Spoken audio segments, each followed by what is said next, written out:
नमस्कार मित्रों। आज मैं आपके सामने नई कहानी लेके आया हूँ। जैसा कि आज हमारे भारत उत्तर प्रदेश में चुनावी माहौल गरम ज़ोर शोर से चल रहा है, तो यह कहानी भी उसी चुनावी माहौल को लेकर है। तो आइए शुरू करते हैं आज की नई कहानी, परीक्षा। इससे पहले कहानी सुनने से पहले आप लोग हमारा चैनल लाइक और सब्सक्राइब करें। चलिए आज शुरू करते हैं नई कहानी, परीक्षा। जब रियासत देवगढ़ के दीवान सरदार सुजान सिंह बूढ़े हुए तो परमात्मा की याद आई। जाकर महाराज से विनय की कि दीनबंधु दास ने श्रीमान की सेवा 40 साल तक की।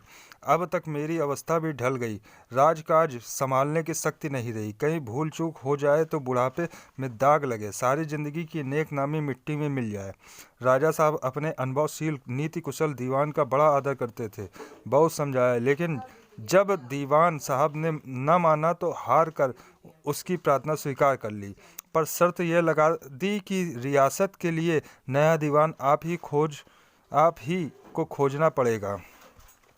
पूरे दिन देश के प्रसिद्ध पत्रों में यह विज्ञापन निकला कि देवगढ़ के लिए एक सुयोग्य दीवान की जरूरत है। जो सज्जन अपने को इस पद के योग्य समझें वे वर्तमान सरदार सुजान सिंह की सेवा में उपस्थित हों। यह जरूरी नहीं कि वे ग्रेजुएट हों, मगर हष्टपुष्ट होना आवश्यक है। मंदाकिनी के मरीज को यहाँ तक कष्ट उठाने की कोई ज़रूरत नहीं। 1 महीने तक उम्मीदवारों के रहन सहन आचार विचार की देखभाल की जाएगी। विद्या का कम परंतु कर्तव्य का अधिक विचार किया जाएगा। जो महाशय इस परीक्षा में पूरे उतरेंगे वे इस उच्च पद पर सुशोभित होंगे। इस विज्ञापन ने सारे मुल्क में तहलका मचा दिया। ऐसा ऊंचा पद और किसी प्रकार की कैद नहीं, केवल नसीब का खेल है। सैकड़ों आदमी अपना अपना भाग्य परखने के लिए चल खड़े हुए। देवगढ़ में नए नए और रंग बिरंगे मनुष्य दिखाई देने लगे। प्रत्येक रेलगाड़ी से उम्मीदवारों का एक मेला सा उतरता। कोई पंजाब से चला आता तो कोई मद्रास से, कोई नए फैशन का प्रेमी, कोई पुरानी सादगी पर मिटा हुआ। पंडितों और मौलवियों को भी अपने अपने भाग्य की परीक्षा करने का अवसर मिला। बेचारे सनत के नाम रोया करते थे, यहाँ उसकी कोई ज़रूरत नहीं थी। रंगी इमामे, चोंगे और नाना प्रकार के अंगरखे और कंटोप देवगढ़ में अपनी सज धज दिखाने लगे, लेकिन सबसे विशेष संख्या ग्रेजुएटों की थी, क्योंकि सनद की कैद में न होने पर भी सनद से पर्दा तो ढका रहता है। सरदार सुजान सिंह ने एक महानुभाव के आदर सत्कार का बड़ा अच्छा प्रबंध किया। लोग अपने अपने कमरों में बैठे हुए रोजेदार मुसलमानों की तरह महीने के दिन गिना करते थे। हर एक मनुष्य अपने जीवन को अपनी बुद्धि के अनुसार अच्छे रूप में दिखाने की कोशिश करता था। मिस्टर 9 बजे दिन तक सोया करते थे। आजकल वे बगीचे में टहलते हुए उषा का दर्शन करते थे। मिस्टर बा को हुक्का पीने की लत थी। आजकल बहुत रात गए किवाड़ बंद कर अंधेरे में सिगार पीते थे। मिस्टर दा, सा और जा से उनके घरों पर नौकरों के नाक में दम था, लेकिन ये सज्जन आजकल आप और जनाब के बगैर नौकरों से बातचीत नहीं करते थे। महाशय नास्तिक थे, हकसले के उपासक, मगर आजकल उनकी धर्मनिष्ठा देखकर मंदिर के पुजारी को पदच्युत हो जाने की शंका लगी रहती थी। मिस्टर ला को किताब से घृणा थी, पर आजकल वे बड़े बड़े ग्रंथ देखने पढ़ने में डूबे रहते थे। जिससे बात कीजिए वे नम्रता और सदाचार का देवता बना मालूम देता था। शर्मा जी घड़ी रात से ही वेद मंत्र पढ़ने में लगते थे और मौलवी साहब को नमाज और तलावत के सिवाय और कोई काम न था। लोग समझते थे कि 1 महीने का झंझट है, किसी तरह काट ले, यह कहीं कार्य सिद्ध हो गया तो कौन पूछता है। लेकिन मनुष्यों का वह बूढ़ा जौहरी आड़ में बैठा हुआ देख रहा था कि इन बगलों में हंस कहाँ छिपा हुआ है। एक दिन नए फैशन वालों को सूझी कि आपस में हॉकी का खेल हो जाए। यह प्रस्ताव हॉकी के मजे हुए खिलाड़ियों ने पेश किया। यह भी तो आखिर एक विधा थी, इसे क्यों छिपा रखें। संभव है कि कुछ हाथों की सफाई ही काम कर जाए, चलिए तय हो गया। फील्ड बन गई, खेल शुरू हो गया और गेंद किसी दफ्तर के अप्रेंटिस की तरह ठोकरें खाने लगी।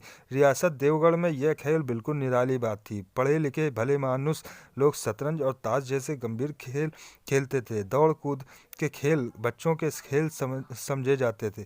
खेल बड़े उत्साह से जारी था। धावे के लोग जब गेंद को लेकर तेजी से उड़ते तो जान पड़ता था कि कोई लहर बढ़ती चली आ रही, लेकिन दूसरे ही ओर से खिलाड़ी इस बढ़ती हुई लहर को इस तरह रोक लेते थे मानो लोहे की दीवार। संध्या तक ये धूमधाम रही। लोग पसीने से तर हो गए। खून की गर्मी आंख और चेहरे से झलक रही थी। हाँफते हाँफते बेदम हो गए, लेकिन हार जीत का निर्णय न हो सका। अंधेरा हो गया। इस मैदान से जरा दूर हटकर एक नाला था। उस पर कोई पुल न था। पथिक को को नाले में से चलकर आना पड़ता था। खेल अभी बंद ही हुआ था कि खिलाड़ी लोग बैठे दम ले रहे थे कि एक किसान अनाज से भरी गाड़ी लिए हुए उस नाले में आया। लेकिन कुछ तो नाले में कीचड़ था और कुछ उसकी चढ़ाई इतनी ऊंची थी कि गाड़ी ऊपर न चढ़ सकती थी। वह कभी बैल को ललकारता, कभी पहियों को हाथ से ढकेलता, लेकिन बोझ अधिक था और बैल कमजोर। गाड़ी ऊपर को न चढ़ती और चढ़ती भी तो कुछ दूर चढ़कर फिर खिसक नीचे पहुंच जाती। किसान बार बार जोर लगाता और बार बार झुंझलाकर बैलों को मारता, लेकिन गाड़ी उभरने का नाम न लेती।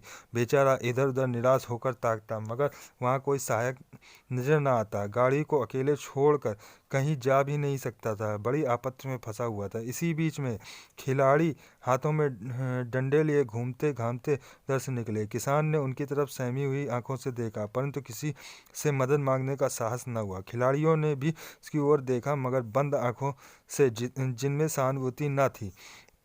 उनमें स्वार्थ था, मद था, मगर उदारता और वात्सल्य का नाम भी न था। लेकिन उसी समूह में एक ऐसा मनुष्य था जिसके हृदय में दया थी और साहस था। आज हॉकी खेलते हुए उसके पैरों में चोट लग गई। लंगड़ाता हुआ धीरे धीरे चल आता था। अकस्मात उसकी निगाह गाड़ी पर पड़ी। ठिठक गया। उसे किसान की सूरत देखते ही सब बातें ज्ञात हो गई। डंडा एक किनारे रख दिया, कोट उतार डाला और किसान के पास जाकर बोला, मैं तुम्हारी गाड़ी निकाल दूं। किसान ने देखा, एक गट्ठे हुए बदन का लंबा आदमी सामने खड़ा है। झुककर बोला, हुजूर, मैं आपसे कैसे कहूँ। युवक ने कहा, मालूम होता है तुम यहाँ बड़ी देर से फंसे हो। अच्छा, तुम गाड़ी पर जाकर बैठो, बैलों को साधो, मैं पहिए को ढकेलता हूँ, अभी गाड़ी ऊपर चढ़ जाती है। किसान गाड़ी पर जा बैठा। युवक ने पहिए को जोर लगाकर उकसाया। कीचड़ बहुत ज़्यादा था। वह घुटने तक जमीन में गड़ गया, लेकिन हिम्मत न हारी। उसने फिर जोर लगाया। फिर उधर किसान ने बैलों को ललकारा। बैलों को सहारा मिला। हिम्मत बंध गई। उन्होंने कंधे झुकाकर एक बार जोर किया तो गाड़ी नाले के ऊपर थी। किसान युवक के सामने हाथ जोड़कर खड़ा हो गया। बोला, महाराज, आपने आज मुझे उबार लिया, नहीं तो सारी रात मुझे यहाँ बैठना पड़ता। युवक ने हंसकर कहा, अब मुझे कुछ इनाम देते हो? किसान ने गंभीर भाव से कहा, नारायण, चाहे तो दीवानी आपको ही मिलेगी। युवक ने किसान की तरफ गौर से देखा। उसके मन में एक संदेह हुआ, क्या यह सुजान सिंह तो नहीं? आवाज़ मिलती है, चेहरा मोहरा भी वही। किसान ने भी उसकी ओर तीव्र दृष्टि से देखा। शायद उसके दिल के संदेह को भांप गया। मुस्कुराकर बोला, गहरे पानी में बैठने से ही मोती मिलता है। निदान महीना पूरा हुआ। चुनाव का एक दिन आ पहुंचा। उम्मीदवार लोग प्रातःकाल से ही अपनी किस्मतों का फैसला सुनने के लिए उत्सुक थे। दिन काटना पहाड़ हो गया। प्रत्येक के चेहरे पर आशा और निराशा के रंग आते। नहीं मालूम आज किसके नसीब जागेंगे, न जाने किस पर लक्ष्मी की कृपा दृष्टि होगी। संध्या समय राजा साहब का दरबार सजाया गया। शहर के रईस और धनाढ्य लोग, राज्य के कर्मचारी और दरबारी तथा दीवानी के उम्मीदवारों का समूह, सब रंग बिरंगे सज धज बनाए दरबारों में आ बिराजे। उम्मीदवारों के कलेजे धड़क रहे थे जब सरदार सुजान सिंह ने खड़े होकर कहा, मेरे दीवानी के उम्मीदवार महाशयों, मैंने आप लोगों को जो कष्ट दिया है उसके लिए मुझे क्षमा कीजिए। इस पद के लिए ऐसे पुरुष की आवश्यकता थी जिसके हृदय में दया हो और साथ साथ आत्मबल हो। हृदय वह जो उदार हो, आत्मबल वह जो आपत्ति का वीरता के साथ सामना करे और इस रियासत के सौभाग्य से हमें ऐसा पुरुष मिल गया है। ऐसे गुण वाले संसार में कम हैं, और जो हैं वे कीर्ति और मान के शिखर पर बैठे हुए हैं। उन तक हमारी पहुंच नहीं। मैं रियासत के पंडित जानकीनाथ सा दीवान पाने पर बधाई देता हूँ। रियासत के कर्मचारियों और रईसों ने जानकीनाथ की तरफ देखा। उम्मीदवार दल की आंखों उधर उठी, मगर उन आंखों में सत्कार न था। इन आंखों में ईर्ष्या। सरदार साहब ने फिर फरमाया, आप लोगों को यह स्वीकार करने में कोई आपत्ति न होगी कि जो पुरुष स्वयं जख्मी होकर भी एक गरीब किसान की भरी हुई गाड़ी को दलदल से निकालकर नाले के ऊपर चढ़ा दे, उसके हृदय में साहस, आत्मबल और उदारता का वास है।